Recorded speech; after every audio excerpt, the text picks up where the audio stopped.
Hello everyone, I'm Paul and this is problem 1752. Check if array is sorted and rotated. This is an easy problem, so next I will show you my thought process and efficient solution.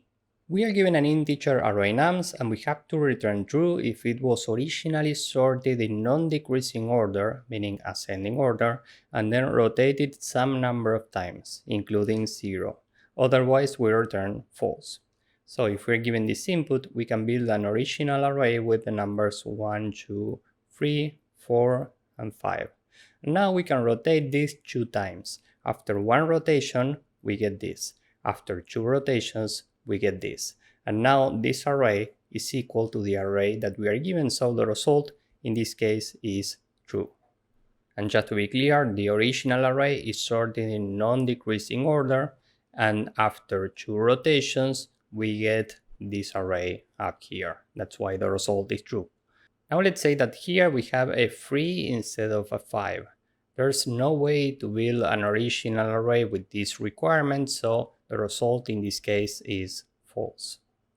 My first intuition was to look what's happening here and try to detect some possible pattern.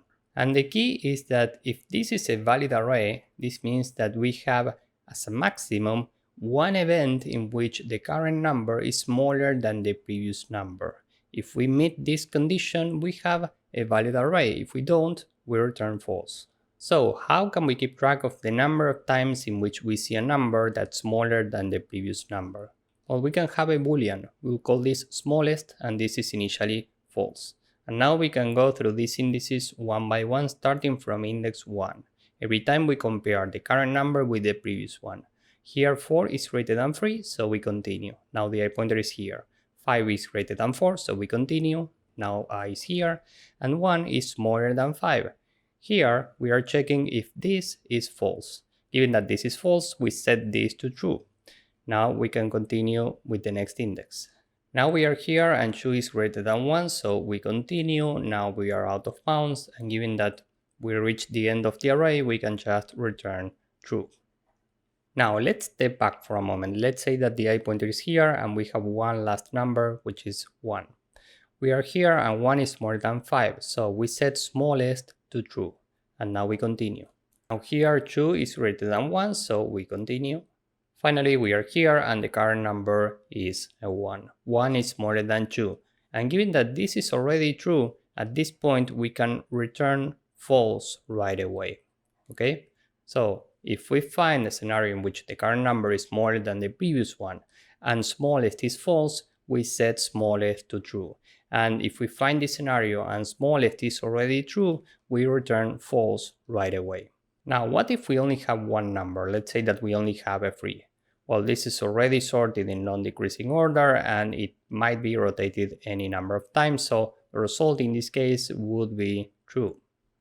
And for the final scenario, what if the number at index 0 is smaller than the last number? Let's say that this is a 1.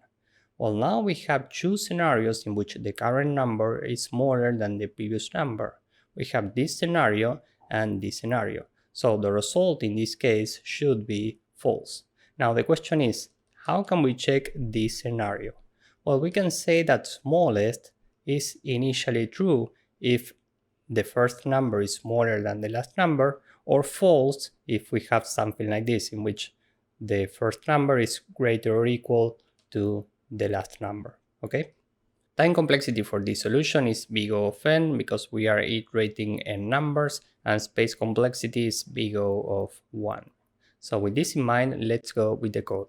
First, n is the length of nums, and we can check if n is equal to 1, we just return true. Else, we can say that smaller is a boolean. Here we say that this is true if nums0 is strictly smaller than nums minus 1. Else, this is initially false.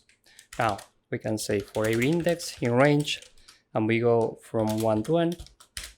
Every time we check if nums_i is strictly smaller than nums_i minus 1, this means that we need to check if smaller is true. Here we just return false. Else we can set smaller to true. And finally down here, if we don't return anything here, we can just return So this is the entire code. Let's submit this. As you can see, this works and it's very efficient. So if you found this useful, please drop a like, subscribe, and see you in the next one. Bye bye.